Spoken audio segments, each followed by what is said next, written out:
हा आहे मेघॉली, नेपाळमधला सेलिब्रिटी गेंडा. इथल्या चितवन राष्ट्रीय उद्यानाबाहेर गावातल्या रस्त्यांवरही तो मुक्त विहार करतो. इंटरनेटवर त्याचे व्हिडिओ पाहून त्याच्यासोबत सेल्फी काढण्यासाठी आता जगभरातले लोक इथे येतात. 8 वर्षांपूर्वी एका पुरादरम्यान हा गेंडा त्याच्या आईपासून विलग झाला.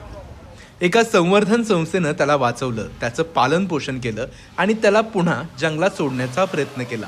पण तो परत इथेच येत राहतो. गेंड्यांच्या या पिल्लांची ही कहाणी काहीशी मेघॉलीसारखीच आहे. त्यांच्या आईवर वाघाने हल्ला केला होता. त्यांचीही इथं काळजी घेतली जाते. चितवन उद्यानात असे एकूण 700 गेंडे राहतात. इथे त्यांची काळजी घेणाऱ्यांसोबत त्यांचं वेगळं नातं तयार झालंय. गेंडे लोकांच्या जवळ येत आहेत, पर्यटकांसाठी आकर्षण ठरतायत.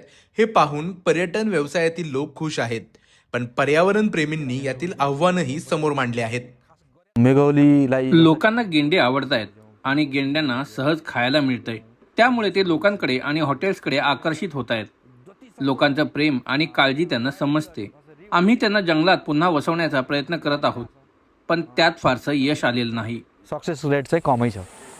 गेंडे जंगलात जायला नकार देतात आणि लोकांच्या जवळ जातात तेव्हा काही दुर्घटनाही घडतात. मेघॉलीच्या बाबतीतही तेच घडलं. शर्मिला तराई यांच्यासारख्या शेतकऱ्यांनी आपला त्रास देखील बोलून दाखवला. आम्ही मेहनतीनं शेती पिकवतो, पण गेंडे पिकाचं नुकसान करतात. तो दिवसाही आमच्या शेतात घुसतो. दिवसा रात्री त्याचा मूड असेल तेव्हा.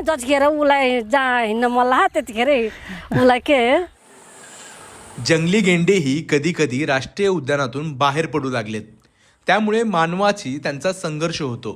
त्यातून गेंड्यांना दुखापती आणि त्यांच्या मृत्यूच्या घटनाही घडल्या आहेत. प्राण्यांचं संवर्धन करणाऱ्या संस्था सध्या अनेक गेंड्यांची काळजी घेत आहेत. त्यामुळे भविष्यात आणखी मेघॉली तयार होतील का असा प्रश्न